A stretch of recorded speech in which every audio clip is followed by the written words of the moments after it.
Thank you, Mr. Speaker. It gives me great pleasure to rise to follow the chair of the Justice and Electoral Select Committee, whom I consider to be a very capable chairperson. But I rise to speak to the Victims of Crime Reform Bill and the four pieces of legislation into which it has been divided.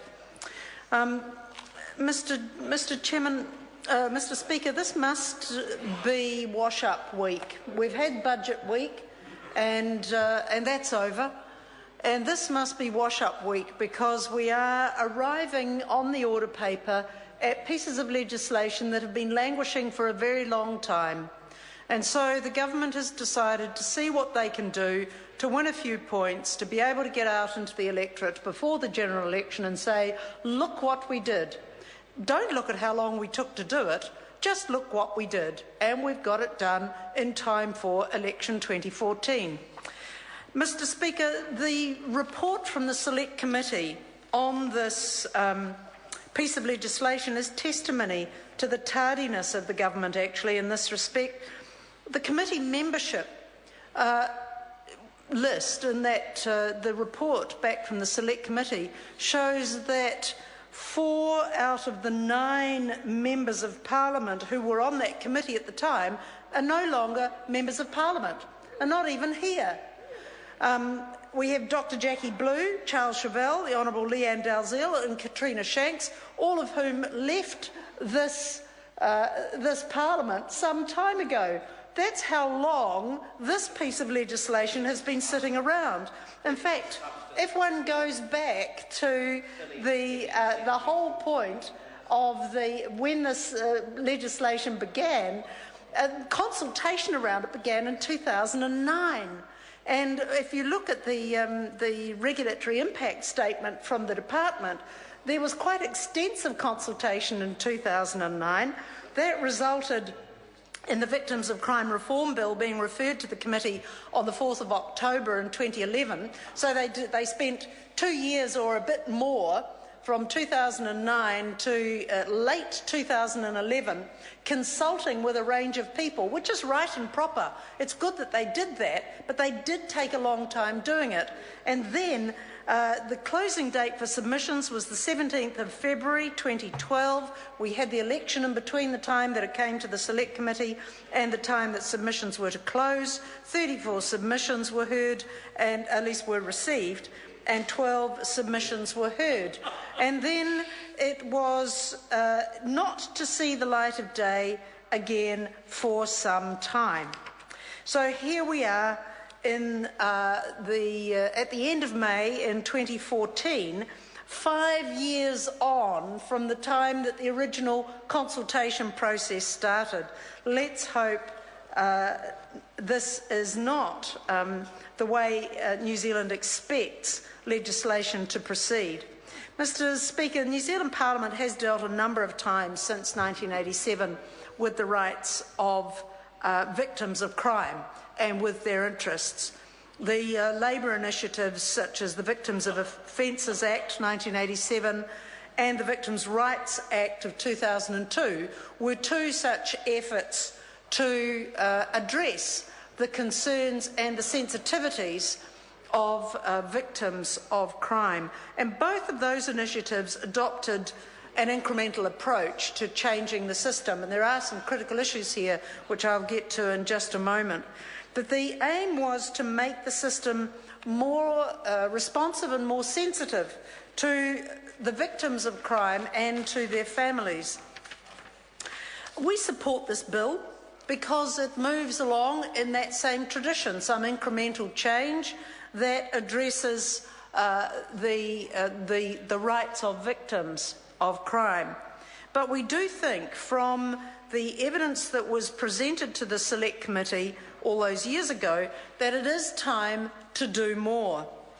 The 49th Parliament repealed the partial defence of provocation, and that went some way to remedying the dreadful situation that families of murdered victims in particular, or as a special example, found themselves in during trials. The reputation of a deceased loved one was distorted beyond recognition by the defence, and families simply felt re-victimised in the course of the process in court.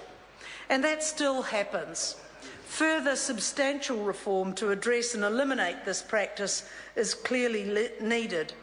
And we believe that a reference asking how best to achieve this should go to the Law Commission as a matter of priority. It's important that Parliament does not attempt to alter the balance that exists in our judicial system currently, but having the Law Commission apply itself to this may be one way of progressing victims' rights through this Parliament in a bipartisan way or a multi-partisan way. And it should be referred to the Law Commission as a matter of priority in our view. But even with the changes such as the introduction of victim impact reports prior to sentencing, we still have an adversarial criminal system which recognises only the accused and the prosecution. We are very mindful of the exhortations of the Chief Justice and others not to violate the due process guarantees which exist in our system. Providing for an advocate for the victim, however, need not violate that balance inherent in our adversarial system. So we think that it is possible, entirely possible, to establish a role for a victim's advocate without upsetting that system of balance between accused and prosecution that has developed over centuries and exists in our criminal justice system at the moment. But the role of a victim's advocate should be considered. It should include the ability to explain processes to victims' families, to speak up on behalf of victims when statements about their interests and reputation are made. Victims Support, as an organisation, is already doing some of this work. We believe it should be given better statutory recognition and more secure funding. But, Mr. Speaker, we do support this bill. In the course of consultation, there were numerous groups that were consulted, and I dare say some of them have forgotten that this bill was sitting in the bowels of Parliament for as long as it was, and they may not be aware that it's finally seen the light of day.